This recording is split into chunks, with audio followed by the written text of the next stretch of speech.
Um, okay. Speaking of additional reasons why it's very funny that that would happen, here we have YouTube admitting that they're going to put more bullshit on their fucking platform, and you're just going to deal with it. You're going to eat that shit, and you're going to smile and thank them for it because you're their bitch, and there's nothing you can do about it because they own all the media in the entire world right now. So they're going to be implementing more barriers to watching videos. If you're not happy enough about not being able to watch anything in the first fucking place unless you have an account, it's going to get even worse. As they say, we will use AI to interpret a variety of signals that help us determine whether a user is over or under 18. These signals include the types of videos a user is searching for, the categories of videos that they have watched, or the longevity of their account. When the system identifies a teen user, we will automatically apply our age appropriate experiences and protections, including 1. Disabling personalized advertising. 2. Turning on digital well being tools. 3. Adding safeguards to recommendations, including limiting repetitive views of some kinds of content. If the system incorrectly estimates a user to be under 18, they will have the option to verify they are 18 or over, such as using a credit card or a government ID. We will only allow users who have been inferred or verified as over 18 to view age restricted content that may be inappropriate for some users. So don't get me okay. Let me before I go on a rant. Okay, that's what they're doing. They're using AI to corral you into a fucking slaughterhouse so they can put a chainsaw to your neck and kill you. That's what they're doing. Spotify is doing the same thing. Age restricted. How a song can be age restricted, I don't even know. Like Passengers of Shit, is that an age restricted song, or is it like podcasts? If you're listening to them at the internet as a podcast, is it going to be age restricted? They say age restricted content and checking your age. We partner with Yoti, a digital identity company to help us identify if users are eligible age to access some Spotify content and features like music videos that are labeled as 18 plus by rights holders. When will I use the age check? You may be presented with an age check if you try to access certain age restricted content. How does it work? They'll be asked to perform an age check. You'll be going through our facial age check. You will be using your phone's camera to scan the biometrics of your fucking face so they can store this on their database forever. That's what they're doing. You have the option of also using government ID. And I'm telling you why they're doing this. They're not doing this because they're forced to do it. They're doing this because they want to do it. They want your biometrics on record. They want your government ID on record. They want to know who you are, how old you are, where you live, because those are all extremely valuable advertising indicators. They want to sell that to other companies and sell you as a product to advertisers. They want to force you to make an account to view half the content on YouTube because it benefits them for you to have an account. Because once you have an account, once you say, I'm not going to put in my government ID, that's bullshit. Okay, you're going to put in your credit card and billing information, which is the same fucking thing in terms of identifying information. But then guess what? Now you have a YouTube account and you have your credit card information on file. So the next time that you're trying to watch something, you get an advertisement, you'll be very tempted to get YouTube with an ad-free experience for the low price of $40 a month. And your credit card's already plugged in. It's a one-click buy. It's so convenient. You can improve your experience right there and then. And then you'll have access to additional YouTube only features such as YouTube Music, YouTube on your phone, enhanced YouTube experience on the go with YouTube Maps. It's like, or Google Maps or whatever the fuck. And it's like, that is the whole point. Don't think for a second that this has anything to do with legislation. Back in the day, what they would do is exactly what they do on the Kiwi farms. You go to the Kiwi farms, you scroll all the way down. You must be 18 or over to visit this website. And for almost all websites on the internet, this notice is sufficient. That's why if you go to like the goat sale website, it has a big banner that says you must be 18 to view this. And then below it is a picture of a dick spinning around. Okay? They want you to plug in your data because that is free fucking money for them. Um, Even the pizzas are getting into it. Now for this, I'm gonna have to put in a special hamster. Okay, give me a second. I've never put this hamster up before. This is a new hamster. Arrived just in time because I was talking about how much I'm going to ream the British this episode. Here we go. Yep.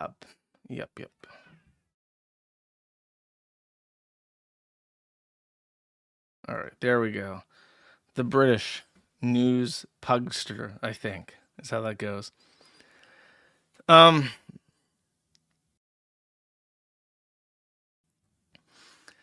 the so this guy Charlie, he ordered a pizza with loaded wedges, Doritos cheesy nachos, and oh, I can't see the reply because I'm not signed in, and even Elon Musk is a fucking faggot.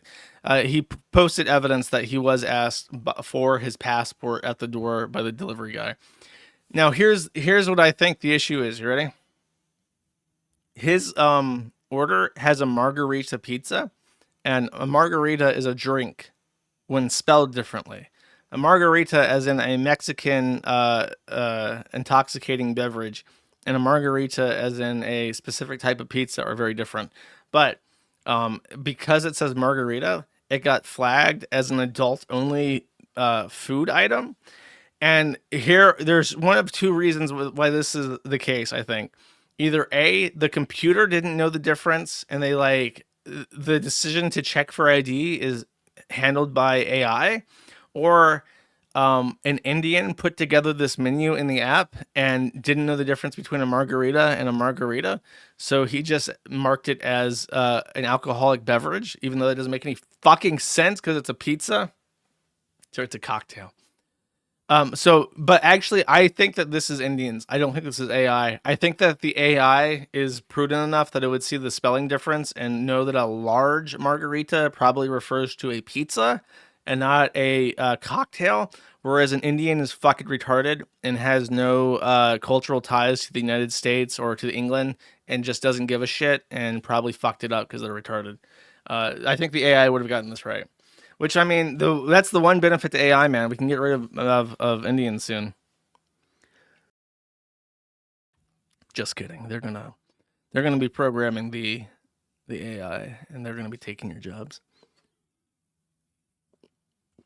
Keir Starmer, who for whatever reason is not German, has introduced a new enforcement branch. By the way, I like Reclaim the Net. They're pretty cool. I'd recommend them.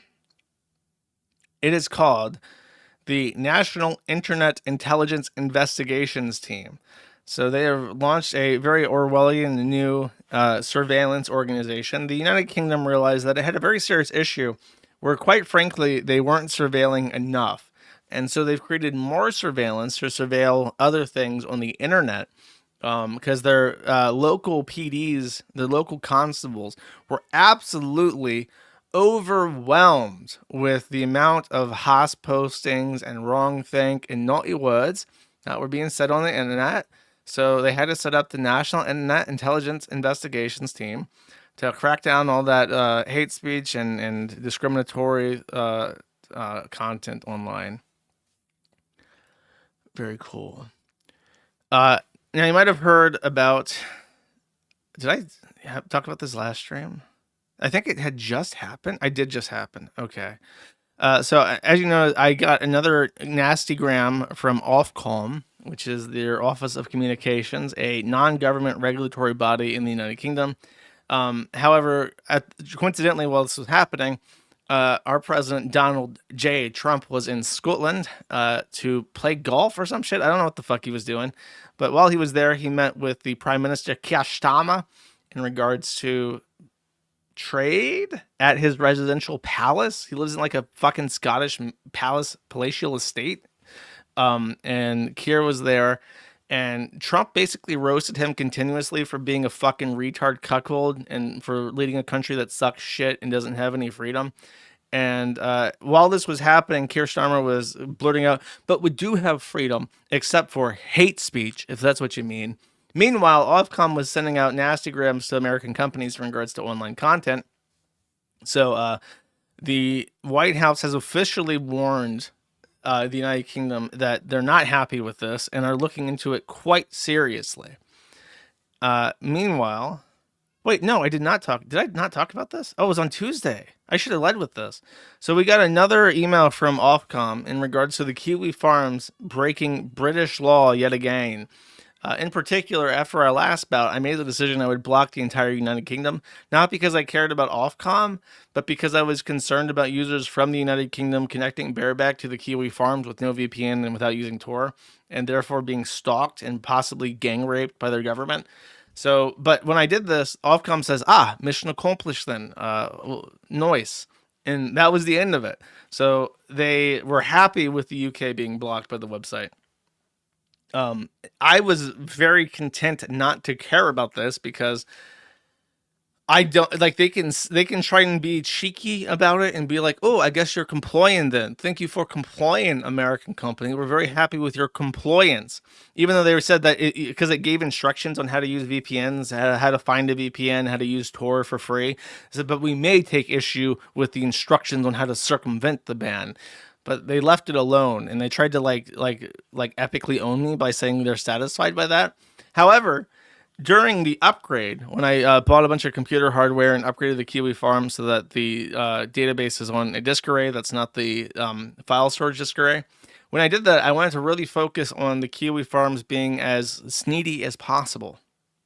So I disabled Kiwi Flare. I reduced a lot of the complexity so I could focus on trying to optimize a bunch of different stuff besides Kiwi Flare before adding Kiwi Flare back one and then fucking with that. A consequence of this is that Kiwi Flare was what was blocking the United Kingdom.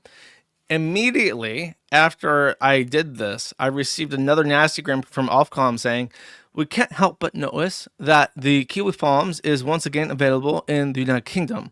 So they're like actively pinging the site routinely to try and see if it's ever coming back up, or they have like an actual Indian going through a big list of sites and F5ing them every so often. So now it's personal. You're not going to tell me what to do and then play this fucking game with me and watchdog me and tell me that I have to do something. So I'm developing a response package to Ofcom. I've actually received press inquiries from Wired and Politico in regards to Ofcom's message to me. This is a very hot button issue. It's all the way up to the White House, apparently. The Department of Justice is actually intimately interested in what's going on with Ofcom. And I promise you that my response to this will be very, very funny. Perhaps a funnier response even than the Christchurch one to New Zealand. It'll be great. You'll think, wow, that's really funny, as you chuckle to yourself and pat your belly and drink a beer, chat.